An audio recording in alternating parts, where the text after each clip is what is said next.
A workout that wasn't supposed to happen. That's exactly what today is. I should be on holiday right now, but for various reasons, plans have changed. So I thought, why not train instead? But first, a little dog walk here in Northumberland before heading off to the gym.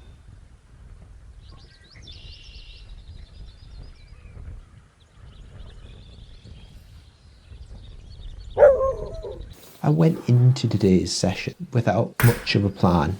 Motivation definitely wasn't at its highest, so I thought I'd try something a little bit different. A 30-minute cap, a little bit of conditioning first, and then into some squat doubles in the remaining time. So I went into this workout a little bit blind, if I'm honest. I didn't really have any idea about pacing or plan or targets. No real idea of how it would go, I just went by feel. I'll keep the clock running in the corner so we can see how it kind of all unfolds, but I'll skip some of the boring bits. So as you can see, the workout today is a 30-minute time cap. It's 3 rounds of 500-meter row, followed by 21 kettlebell swings, and I used a 20-kilo bell, and then 21 ring rows. And then any remaining time, you've got to find a max squat double. But each time you go up in your warm-up weight, you have to do a double. So if you go 40, 50, 60, and then your max, you've got to do a double on each of those. Just because I did the workout, so I get to decide.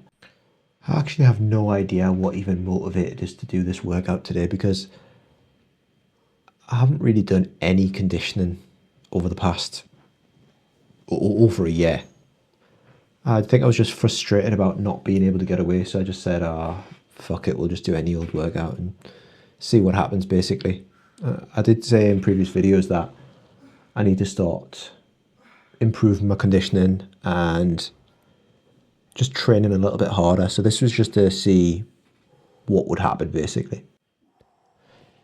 I was originally going to do 21 pull-ups instead of the ring rows, but during the warm-up I did a couple of pull-ups and I thought, I'm never getting through 3 rounds of 21 pull-ups. I was going to do it as doubles or singles, break it down that way, but in the end I thought for the sake of keeping a reasonable pace, we would go with the ring rows. But if you're going to do it yourself, try it with the pull-ups, but I went with the ring rows in the end. And as you can see, I'm just finished round 1 in 4 minutes 10, and I'm already regretting this decision, I think. So this is the start of round 3. I did do round 2 in I finished 9 minutes 48. So around about the same time as round 1, roughly. But I just didn't see the point in showing the round 2 as well. It basically went the same as the first one. I did notice something interesting halfway through this workout.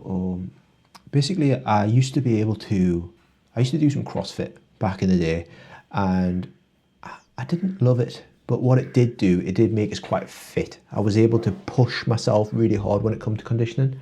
Whereas I felt like, especially this second round, like I'm out of breath, but I feel like I have more. I just can't, or maybe I'm not used to pushing hard enough all the time. So I think that's my takeaway from this workout anyway, is that if I was a little bit fitter, I could push myself that little bit harder. Which might sound counterintuitive, but it does make sense to me. The fitter you are, the harder you can push yourself. Or the fitter you are, and the more regularly you do it, the more you're used to it. Or something like that. Maybe somebody else can help me word that. So yeah, here you can see me just getting changed, getting ready for the squats. Just gonna take my regular trainers off and put my lifters on and put my shorts on in preparation for the next section after this, after these final ring rows, which will be the squats. So yeah, that's the end of round 3. We finish round 3 on 15-minute 53. So a bit slower than the last 2 rounds, but it's kind of to be expected. And we start moving through the squats. I really didn't have any idea of what to expect when it comes to the squats. I just thought we start with the bar and we'll see how it moves. So we went from the bar, so 40 kilos, 50 kilos, 60 kilos, still looks nice and smooth. Then we went to 80 kilos, again, still looks smooth. 90 kilos, see how this moves. Still looks fine. 100 kilos. And then the final set, the max was 105 kilos for today. Which again, looked quite smooth for a double, considering I just done a little bit of conditioning. And overall, for a workout that shouldn't have happened, I'm relatively happy.